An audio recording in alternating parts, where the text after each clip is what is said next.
ভাইরে ভাই, বিমানবন্দরে যাত্রী হয়রানি কমাতে এয়ারপোর্টের এক প্রান্ত থেকে অন্য প্রান্তে স্কুটারে ছুটে চলেছেন কুমিল্লার তিতাস উপজেলার সাবেক এসিল্যান্ড ও বর্তমান এয়ারপোর্টে নবনিযুক্ত ম্যাজিস্ট্রেট নওশাদ খান।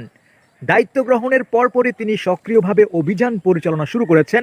এটা ইতিমধ্যে এক মোবাইল চোরকে 6 মাসের কারাদণ্ড প্রদান করা হয়েছে।